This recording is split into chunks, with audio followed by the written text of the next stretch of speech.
মৃত্যুর সময় দেখবেন মানুষ চোখ খুলে তাকিয়ে থাকে না, চোখ বন্ধ করে দেওয়া হয়। তার রূহটা যে মালাইকা নিয়ে চলে গেছেন সে দেখতে থাকে, রূহটাকে ফলো করতে থাকে। মানুষের সায়েন্স বলে এখন মানুষের বডি যখন মারা যায় তারপরও চোখ জীবিত থাকে। চোখের মধ্যে চোখ সবচেয়ে শেষে নষ্ট হয়। চোখের এই যে ইন্দ্রিয়ের ক্ষমতাটা এটা প্রথম মানে ডেড বডি মারা যাওয়ার সাথে সাথেই শেষ হয়ে যায় না, চোখের এই ক্ষমতাটা বাকি থাকে। দেখবেন চোখ তাকিয়ে আছে। যদি ভালো মানুষ হয় একটা জান্নাত থেকে সিঁড়ি নামিয়ে দেওয়া হয় এবং সিঁড়িতে করে তার আত্মা চলে যাবে ইল্লিনে ইনশাআল্লাহ। আর খারাপ হলে কোথায় যাবে? সিজ্জিন। এটা বারজাখের জীবন, এখানে আযাব দেয়া হচ্ছে। মিরাজের রাতে নবী সাল্লাল্লাহু আলাইহি ওয়াসাল্লাম দেখে আসছেন না? সুদখোরের শাস্তি রক্তের নদীতে ফেলে মাথা ফাটিয়ে দেওয়া হচ্ছে। জিনাকারের শাস্তি, সামনে ভালো গোশত আছে, এদিকে খারাপ গোশত আছে, পচা গোশত খাচ্ছে। গীবত করে শাস্তি দেখেছেন। এতিমের মাল আত্মসাৎকারী এরকম করে আগুনের দলা খাচ্ছে, বায়ুপথ দিয়ে আগুন বের হয়ে যাচ্ছে। অনেক শাস্তি দেখে এসেছেন। এক শ্রেণীর বক্তার শাস্তিও দেখেছেন। নাউজুবিল্লাহ, আল্লাহ পাক হেফাজত করুন আমাদেরকে। আগুনের কেচি দিয়ে জিহ্বা কেটে দেওয়া হচ্ছে, আগুনের কেচি দিয়ে জিহ্বা কেটে দেওয়া হচ্ছে। সেটা হচ্ছে বলতো, কাজের বেলা কিছু ছিল না এবং শরীয়তের মূল বিষয়কে বিকৃত করে ফেলতো এই শাস্তি। যাই হোক, তো এই 6 পিলারে কি করতে হবে? এই 6 পিলার 3টা কাজ করতে হবে। একটা হচ্ছে এই 6টা পিলারে আপনাকে প্রথমে আমাকে মনে বিশ্বাস করতে হবে, এটা 1 নাম্বার। তাসদীক বিল জিনান, ইকরার বিল লিসান। এরপর আপনাকে মৌখিক স্বীকৃতি প্রদান করতে হবে। এরপর আমালু বিল আরকান, কাজে বাস্তবায়ন করতে হবে। আর ঈমান কিন্তু ইয়াজিদু ফিত তাআহ, আল্লাহর আনুগত্যে ঈমান বৃদ্ধি পায়। ওয়া ইয়ানকুসু ফিল মাসিয়া, এবং আল্লাহর অবাধ্যতা করলে ঈমান কিন্তু কমে যায়। ঈমান বাড়ে, ঈমান কমে। ঈমানের 6টা পিলারকে আবার 3টা কাজ করতে হবে। মনে বিশ্বাস, মুখে স্বীকৃতি, কাজে বাস্তবায়ন। কাজে বাস্তবায়ন করতে গেলে আপনি অনেক সময় ভুল করে ফেলতে পারেন, গুনাহ করে ফেলতে পারেন। গুনাহ করে ফেললেই, কবিরা গুনাহ করলেও কেউ কাফের হয়ে যাবে না। সে বড়জোর ফাসেক জালেম হতে পারে, তার তওবার দরজা কি থাকবে? খোলা থাকবে। তওবা করে সে ফিরে আসতে পারে। মৌতের আগ পর্যন্ত ওর তওবার দরজা খোলা আছে। আল্লাহ পাক চাইলে তাকে তওবা নসিব করতে পারেন। এই জন্য কেউ কবিরা গুনাহ করলেই তাকে কাফের মনে করার কোনো সুযোগ নেই। আমরা ঈমানের 6 পিলারে বিশ্বাস করব, মৌখিক স্বীকৃতি দিব, মনে বিশ্বাস করব, কাজে বাস্তবায়ন করব। কাজ করতে গিয়ে যদি ভুল ত্রুটি হয়ে যায়, কবিরা গুনাহ হয়ে যায়, তওবা করে ফিরে আসার সুযোগ আছে। কবিরা গুনাহ করলেই কেউ কাফের হয়ে যায় না, বরং সে বড়জোর ফাসেক জালেম হতে পারে। তার তওবার রাস্তা খোলা আছে, তাকে হত্যা করা আমার জন্য বৈধ নয়। এইভাবে যারা ঈমান আনবে তাদেরকে বলা হচ্ছে আফলাহাল মুমিনুন, তারা সফল হয়ে গেছে। এবং তাদের আরও কিছু কোয়ালিটি আল্লাহ পাক বলেছেন, আমি একটা একটা করে বলে শেষ করছি। আল্লাহ পাক বলেছেন আল্লাযীনা হুম ফি সলাতিহিম খাশিউন। এভাবে ঈমান আনার পর তাদের প্রথম কাজ, তারা নামাজের মধ্যে খুশু খুজুর সাথে নামাজ পড়ে, যেটা এখনকার ডিজিটাল নামাজ আপনি পাবেন না। খুশু খুজুর সাথে নামাজের কয়েকটা শর্ত: ওয়াক্ত ঠিক থাকতে হবে, নামাজের পদ্ধতি ঠিক থাকতে হবে, নামাজের ধীর স্থিরতা বজায় থাকতে হবে। নামাজে আপনি কি পড়ছেন, কি বলছেন, এটা বোঝার চেষ্টা করতে হবে। এই জন্য আমি কিছু টিপস আপনাদেরকে এর আগেও দিয়েছি, আবার বলছি। এটা আমি ব্যক্তিগতভাবে উপলব্ধি করেছি যে নামাজের মধ্যে যদি আপনি প্রতিদিন প্রতি ওয়াক্তে একই সূরা পড়তে থাকেন, মনোযোগ কমে যাবে। আপনি এক ওয়াক্ত নামাজে এক সূরা পড়েন, ভেরিয়েশন রাখেন, আপনি নামাজে মনোযোগ পাবেন বেশি। এটা একটা টিপস। একটা টিপস হচ্ছে নামাজে যা পড়ছেন, আল্লাহু আকবার থেকে আসসালামু আলাইকুম রাহমাতুল্লাহ পর্যন্ত প্রতিটা শব্দের অর্থটা জানার চেষ্টা করেন এবং ওই অর্থের দিকে মনোযোগ দেন। আপনার নামাজে মনোযোগ এদিক ওদিকে যাবে না ইনশাআল্লাহ। নামাজ যে ইমাম পড়াবে তাকে স্বাধীনতা দেন, ধীর স্থিরভাবে ওকে নামাজ পড়াতে বলেন এবং যিনি ইমামতি করবেন তার তেলাওয়াতটাকে অত্যন্ত সুললিত করার চেষ্টা করেন। সুন্দর তেলাওয়াত শুনলে মনোযোগ বেড়ে যায়। খেয়াল করে দেখবেন, তারাবির নামাজে সুন্দর তেলাওয়াত থাকলে দেখবেন মনোযোগ এদিক ওদিক যাচ্ছে না এবং দুনিয়াবি কাজগুলোকে ফারেক হয়ে নামাজ পড়তে আসে। মাথায় 10টা কাজ নিয়ে নামাজ পড়তে আসবেন, রিল্যাক্সে নামাজ পড়েন এবং নামাজের সময় আশপাশের শব্দ যেন না হয় খেয়াল রাখেন। বাসায় বলে দিবেন নামাজের সময় আমাকে ডিস্টার্ব করবেন। নামাজের সময় ফোন আসলে আমাকে নক করার দরকার নেই, নামাজের সময় গেট নক করবেন না। মানে নামাজটাকে আপনি সর্বোচ্চ গুরুত্ব দেন। কারণ কি, এটা পড়ার জন্যই তো পৃথিবীতে এসেছি। ওয়ামা খালাকতুল জিন্না ওয়াল ইনসা ইল্লা লিয়াবুদুন। দুনিয়াতে আসছি কেন ভাই? আল্লাহর ইবাদত করতেই তো। এখানে এত তাড়াহুড়ার কি আছে? এরপর আল্লাহ পাক তো সহজ করে দিয়েছেন। আপনি মুসাফির হলে কসর করতে পারবেন, পারবেন না? মুসাফির হলে কসর করতে পারবেন। আল্লাহ পাক নামাজের যে আহকাম আরকানগুলো দিয়েছেন, এগুলোর মধ্যে নামাজের ফরজ, ওয়াজিব, সুন্নত, মুস্তাহাব যেগুলো আছে, ঠিকঠাক করে নামাজ পড়লে নামাজটা খুশু খুজুর সাথে হবে ইনশাআল্লাহ। আল্লাহ পাক আমাদের সবাইকে খুশু খুজুর সাথে 5 ওয়াক্ত নামাজি বানিয়ে দিন, আল্লাহুম্মা আমিন।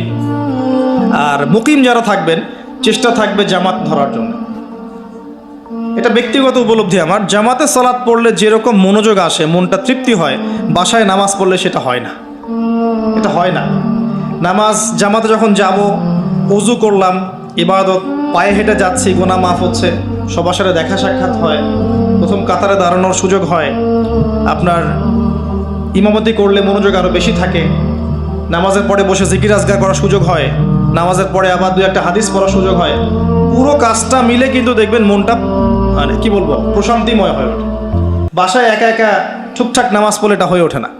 তবে কিছু নামাজ বাসায় পড়তে নবীজি বলেছেন, এতে করে বাসায় রহমত বরকত নাজিল হবে। অনেকে প্রশ্ন করে, স্বামী স্ত্রী কি একসাথে নামাজ পড়তে পারবে? স্বামী স্ত্রী একসাথে সিনেমা দেখতে পারবে, নামাজ পড়তে পারবেন নাকি? এগুলো প্রশ্ন করে। স্বামী স্ত্রী কি একসাথে নামাজ পড়তে পারবে? নামাজ পড়েন না বলেই তো এই সমস্যা। স্বামী স্ত্রী একসাথে মাঝে মাঝে নামাজ পড়বেন, মাঝে মাঝে নফল নামাজ পড়বেন একসাথে। এতে করে দেখবেন মহব্বত বাড়ছে, পরিবারের শান্তি বাড়ছে। স্বামী স্ত্রী একসাথে সারা দুনিয়া ঘুরে বেড়ায়, বেপরোয়া হয়ে ফেসবুকে ছবি দেয়, এগুলো করতে পারবে, নামাজ পড়তে পারবে? জিজ্ঞাসা করছে, একদিন প্রশ্ন করছে। আল্লাহ পাক বোঝার তৌফিক দান করুন, বোধ শক্তি দান করুন। ঈমান আনার পর প্রথম কাজ কি ভাই? সালাত। এরপর আল্লাহ পাক বলছে, ওয়াল্লাযীনা হুম আনিল লাগwi মু'রিদুন। যারা অনর্থক কথা এবং কাজ থেকে দূরে থাকে, অনর্থক অহেতুক ফাহেসা কথা এবং কাজ থেকে দূরে থাকে, এরা হচ্ছে মুমিন, সফল হচ্ছে। খেয়াল করে দেখবেন আমাদের জীবনের বেশিরভাগ কথা এখন অনর্থক হচ্ছে, অহেতুক। অহেতুক গীবত, অহেতুক তহমত, অহেতুক সমালোচনা। 3-4 জন একসাথে বসলেই গীবত।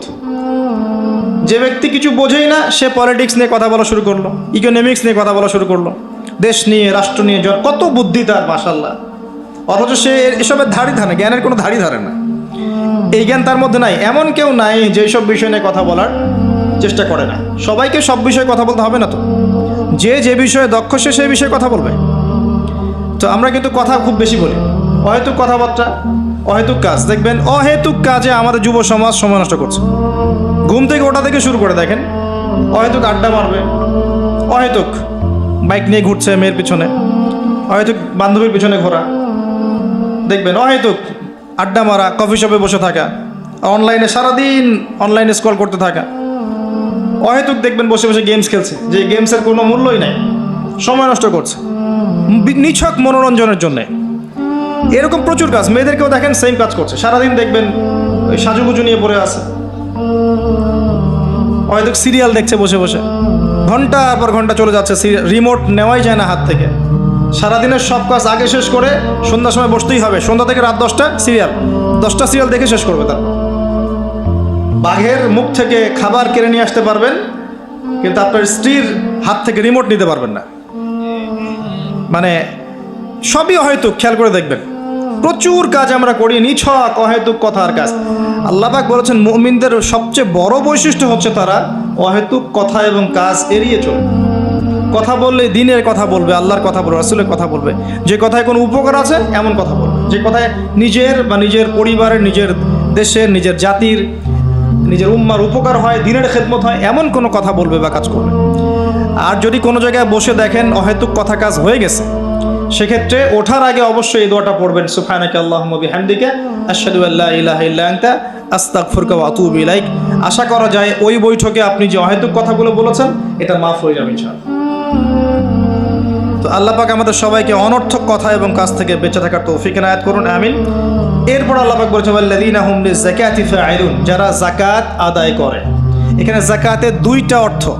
একটা হচ্ছে মালের যাকাত প্রদান করা, নিসাব পরিমাণ সম্পত্তি থাকলে 2.5% যাকাত দিবেন। যাকাত দেন তো? শুধু যাকাতটা যদি আমরা কালেক্ট করতে পারতাম, আমাদের সমাজে দারিদ্রতা বলে কিছু থাকতো না। শুধু জাকাতটা যদি আমরা সংগ্রহ করতে পারতাম সবাই, আর আমরা যদি দিতাম, আমরা অনেকে নামাজ পড়ি জাকাত দিই না। রমজান মাসে তারাবির নামাজে এসে অনেক বড় বড় বাহাদুরি দেখাই, জাকাতটা আদায় করি না। বহু মানুষ আছে আমরা জাকাত দিই না। এমন অনেক মানুষ আছে আমাদের সমাজে যাদের এক একজনের জাকাতের টাকা দিয়ে শত শত মানুষের কর্মসংস্থান করা সম্ভব, জানেন? এমন অনেক মানুষ আছে আমাদের দেশে। আমরা বলি না যে আমরা মধ্যম উন্নয়ন অগ্রগতির দেশ, তাই বলছি না এখন, কিন্তু উন্নয়নশীল দেশ হলে আমাদের মধ্যে এমন অনেক মানুষ আছে যাদের সম্পদ মাশাআল্লাহ ওই আকাশের চূড়ায় পৌঁছে গেছে। জাকাত নেন, দেখবেন অনেক কিছু করা সম্ভব। স্বেচ্ছায় জাকাত দেওয়ার মানসিকতা তৈরি করে, এটা ফরজ জিনিস, নফল নয়। এটা একটা অর্থ। নিসাব পরিমাণ সম্পদ থাকলে জাকাত দিয়ে দিন। যদি জাকাত না দেন, সূরা তওবা পড়ে দেখেন আপনার জন্য কি শাস্তি অপেক্ষা করছে। সম্পদ গলিয়ে কপালে, গালে, পিঠে সব জায়গায় আল্লাহ পাক লেপটে দিবেন, দিয়ে বলবে হাযা মা কানাসতুম লিআনফুসিকুম, এটাই সেই সম্পদ যা তুমি তোমার জন্য জমিয়ে রেখেছিলে। ফাযুকুল আযাব বিমা কুনতুম তাকনিসুন, আজকে স্বাদ ভোগ করো, আযাব চাখো, যে সম্পদ তুমি সঞ্চয় করেছিলে এর স্বাদ তুমি চেখে দেখো। আল্লাহ পাক আমাদেরকে জাকাত প্রদান করার তৌফিক দান করুন। আমিন। জাকাত এবং ইসলামিক ইকোনমিক্স নিয়ে আমি ইনশাআল্লাহ ডিটেইলস কোন একটা লেকচার আলোচনা করব ইনশাআল্লাহ। আরেকটা অর্থ হতে পারে জাকাতের, হতে পারে না এটা অর্থই, অন্যান্য অনেক ওলামায়ে কেরাম বলেছেন। এখানে জাকাত আরেকটা অর্থ হচ্ছে আত্মশুদ্ধি, মনটাকে পবিত্র করা। আর আত্মশুদ্ধি অর্জন হবে কিছু কাজে, আমি আবারও বলছি, আত্মশুদ্ধি অর্জন হবে নামাজ বেশি বেশি করে পড়লে এবং নফল নামাজ বাড়িয়ে দিলে, আল্লাহর জিকির বেশি বেশি করে করলে, তাসবিহ তাহলিলগুলো বাড়িয়ে দিলে, সকাল সন্ধ্যায় জিকির করলে, আল্লাহ পাকের কাছে বেশি বেশি দোয়া করলে, বেশি বেশি মৌতের কথা স্মরণ করলে, ইয়েতিমের মাথায় হাত বোলালে, মানব সেবামূলক কাজ করলে, জনগণের কল্যাণ হয় এমন কাজ করলে মন নরম হবে, সফট হবে ইনশাআল্লাহ। এবং মন যত নরম হবে তত বেশি আল্লাহ নূর সেখানে আসবে। একই সাথে মনের মধ্য থেকে যাবতীয় হিংসা, বিদ্বেষ, গীবত, তহমত, অহংকার, রিয়া বের করে ফেলতে পারলে ইনশাআল্লাহ দেখবেন আপনার আমার মনটা পবিত্র হবে। এটাই হচ্ছে তাজকিয়া। আল্লাহ বলেছেন কদ আফলাহা মান যাক্কাহা ওয়া কদ খাবা মান দাসাহা। অন্য সূরা বলেছেন কদ আফলাহা মান তাযাক্কা ওয়া যাকারা ইসমা রাব্বিহি ফাসাল্লা। আল্লাহ পাক আমাদের সবাইকে আত্মশুদ্ধি অর্জন করার তৌফিক এনায়েত করুন, আমিন। এরপর আল্লাহ পাক বলেছেন ওয়াল্লাযীনা হুম লিফুরুজিহিম হাফিজুন, যারা লজ্জাস্থানের হেফাজত করে। নারী পুরুষ উভয়ের জন্য লজ্জাস্থানের হেফাজতের কথা বলা হয়েছে। আর নারীদের ক্ষেত্রে তাদের পুরো দেহই লজ্জাস্থান, আর পুরুষের সতর আপনারা জানেন। এখানে বৈধ সম্পর্কের বাইরে যত অবৈধ সম্পর্ক আছে সব কিছু থেকে দূরে থাকতে বলা হয়েছে। আপনার চোখের জেনা, মনের জেনা, হাতের জেনা, পায়ের জেনা, সমস্ত জেনা এবং সত্যিকারের জেনা সব কিছু থেকেই দূরে থাকতে বলা হয়েছে। আর লজ্জাস্থান পবিত্র রাখার সবচেয়ে শ্রেষ্ঠ মাধ্যম হচ্ছে পবিত্র স্ত্রীকে বিয়ে করা, বিয়ে শাদী করে নিজের ইজ্জতটাকে হেফাজত করা। এবং এটা প্রাপ্তবয়স্ক হয়ে গেলেই করে ফেলা উচিত। যত ডিলে করবেন পাপ বাড়তে থাকবে। এবং গার্ডিয়ানদের উচিত, যদি একটা রিজিকের ব্যবস্থা হয়ে থাকে সন্তানের, বয়স হয়ে গেলে বিয়ে দিয়ে দেওয়া ছেলে আর মেয়ে, যাতে করে ওরা পবিত্র জীবনযাপন করে, অবৈধ সম্পর্কগুলো থেকে বেঁচে থাকে। আবার অনেক সময় দেখা যায় যে আমরা বিয়ের পরেও যে পরকীয়া, তারপরে আপনার ব্যভিচার, পতিতালয়ে যাওয়া, ঠিক আছে, নারী পুরুষের অবাধ মেলামেশা, এগুলোও কিন্তু জেনার অন্তর্ভুক্ত। এগুলো লজ্জাস্থানের হেফাজতের খেলাফ। আর দুটা কথা বলে আল্লাহ পাক শেষ করেছেন এই প্রথম দিকের আয়াতগুলো। আল্লাহ পাক বলেছেন ওয়াল্লাযীনা হুম লিআমানাতিহিম ওয়া আহদিহিম রাউন, মুমিন তারা যারা আমানত রক্ষা করে এবং ওয়াদা রক্ষা করে। আমানত আর ওয়াদা, কিয়ামতের আলামত, কিয়ামত কবে হবে সাহাবীরা জিজ্ঞাসা করছেন। নবীজি বলছেন যখন আমানতের খেয়ানত করা হবে। সাহাবীরা বলছেন আমানতের খেয়ানত কিভাবে হবে? নবী সাল্লাল্লাহু আলাইহি ওয়াসাল্লাম বলছেন যখন অনুপযুক্ত ব্যক্তিকে দায়িত্ব প্রদান করা হবে বিভিন্ন সেক্টরে, তখন বুঝে নেবে এটাই সেই যুগ। ফান্তাজির সাআ, কিয়ামতের অপেক্ষা করতে থাকো। আমানত কি জিনিস? কথা দিলাম, রাখলাম না, ওয়াদা করলাম, খেলাফ করলাম, কথা বললাম, মিথ্যা বললাম, প্রতিশ্রুতি দিলাম, ভঙ্গ করলাম, সব আমানতের খেয়ানত। সবচেয়ে বড় আমানত কি জানেন? কোরআন এবং সুন্নাহ। আল্লাহ পাক এই কথাটা সূরা আহজাবে বলেছেন, ইন্না আরাদনা আল-আমানাতা আলা আস-সামাওয়াতি ওয়াল আরদ ওয়াল জিবাল ফাআবাইনা আন ইয়াহমিলনাহা ওয়া আশফাকনা মিনহা ফাহামালাহা আল-ইনসান। এই যে কোরআন সুন্নাহ ইসলাম শরীয়ত, এই আমানতটাকে আমি আসমান জমিন পাহাড়ে দিতে চেয়েছিলাম, ফাআবাইনা ইয়াহমিলনাহা, তারা অস্বীকার করেছে, আমরা পারবো না। ফাহামালাহাল ইনসান, মানুষ সেটা বহন করেছে। হ্যাঁ আমি পারবো, মানুষ বলেছে কি আমি পারবো, দেন আমাকে দায়িত্ব দেন। যে আমরা যে দায়িত্ব চেয়ে নেই না, আমাকে দায়িত্ব দেন, আমাকে দায়িত্ব দেন, আমি পারবো। মানুষ এই কথা বলেছিল। আল্লাহ পাক বলেছেন ওয়া কানাল ইনসান যালুমান জাহুলা, মানুষ বড় জালেম আর জাহেল। আবু যার রাদিয়াল্লাহু আনহুকে নবী সাল্লাল্লাহু আলাইহি ওয়াসাল্লাম বলছেন যে তুমি মানুষের দায়িত্ব নিতে যেও না, যদি তোমাকে দুইজনের দায়িত্ব দেওয়া হয় যেন তোমাকে ছুরিবিহীন জবাই করে ফেলা হয়েছে। কঠিন জিনিস, মানে যার যে সেক্টরে দায়িত্ব আছে, পরিবারে, সমাজে, আরও বড় জায়গায়, ইকোনমিক সেক্টরে, তাকে ওই সেক্টরে জিজ্ঞাসাবাদ করা হবে। পুরো বিষয় ক্লিয়ার না হওয়া পর্যন্ত পুলসিরাত পার হতে দেওয়া হবে না। আর যদি দায়িত্ব পাওয়ার পরে তার দ্বারা খেয়ানত হয় এবং অন্যের উপর জুলুম হয়ে থাকে, তাহলে মাজলুমদেরকে দাঁড় করানো হবে যতক্ষণ না তাদের অধিকার ফিরিয়ে দেওয়া হয়। কিভাবে? একটা শিংওয়ালা ছাগল যদি একটা শিং ছাড়া ছাগলকে গুতা দিয়ে থাকে, তাহলে কিয়ামতের মাঠে আল্লাহ পাক ওই ছাগলটাকে শিং দিবেন, যাকে গুতা দিয়েছে ওকে শিং গজিয়ে দিবেন, দিয়ে বলবেন ওকে গুতা দিয়ে গুতার প্রতিশোধ নাও। এই হলো কিয়ামতের মাঠ। আল্লাহ পাক আমাদেরকে বোঝার তৌফিক দান করুন আমানত কি জিনিস, এবং ওয়াদা রক্ষা করার তৌফিক আল্লাহ পাক আমাদের সবাইকে দান করুন, আমিন। বক্তা এবং শ্রোতা সবাইকে আল্লাহ পাক আয়াতগুলোর উপর আমল করার তৌফিক এনায়েত করুন, আল্লাহুম্মা আমিন। সর্বশেষে গিয়ে আল্লাহ পাক আবারও সালাতের কথা বলেছেন, ওয়াল্লাযীনা হুম আলা সালাতিহিম ইউহাফিজুন, এবং যারা সালাতকে হেফাজত করে, রক্ষণাবেক্ষণ করে। আর 5 ওয়াক্ত সালাতকে রক্ষণাবেক্ষণ করে, একদিন 2 দিন পড়লাম ছেড়ে দিলাম এমন নয়, রমজান মাসে ভালো হয়ে গেলাম এমন নয়। যারা সালাতকে আমৃত্যু ধরে রেখেছে, আল্লাহ পাক এই মুমিনদের জন্য বলেছেন যে উলাইকা হুমুল ওয়ারিসুন, এরা হচ্ছে উত্তরাধিকারী। কারা উত্তরাধিকারী? যারা প্রথমে ঈমান এনেছে, তারপরে সালাত খুশু খুজুর সাথে আদায় করেছে, তারপরে লজ্জাস্থানের হেফাজত করেছে, যাকাত প্রদান করেছে, আত্মশুদ্ধি অর্জন করেছে, আমানত রক্ষা করেছে, ওয়াদা পালন করেছে এবং সালাতকে হেফাজত করেছে, অহেতুক কথা কাজ ত্যাগ করেছে। এই মুমিনদেরকে আল্লাহ পাক বলেছেন এরা হচ্ছে উত্তরাধিকারী। কিসের উত্তরাধিকারী? ওয়াল্লাযীনা ইয়ারিসুনাল ফিরদাউসা হুম ফিহা খালিদুন, এরা হচ্ছে জান্নাতুল ফিরদাউসের উত্তরাধিকারী এবং তারা সেখানে চিরস্থায়ী হবে ইনশাআল্লাহ তাআলা। আল্লাহ পাক আমাদের সবাইকে ঈমানের এই সমস্ত স্তরগুলোকে অতিক্রম করে জান্নাতুল ফিরদাউস পাওয়ার তৌফিক এনায়েত করুন, আমিন। أقول قولي هذا أستغفر الله لي ولكم ولسائر المسلمين بارك الله لنا ولكم بالآيات الحكيم إنه تعالى جواد كريم والرؤوف الرحيم। আমরা দোয়া করছি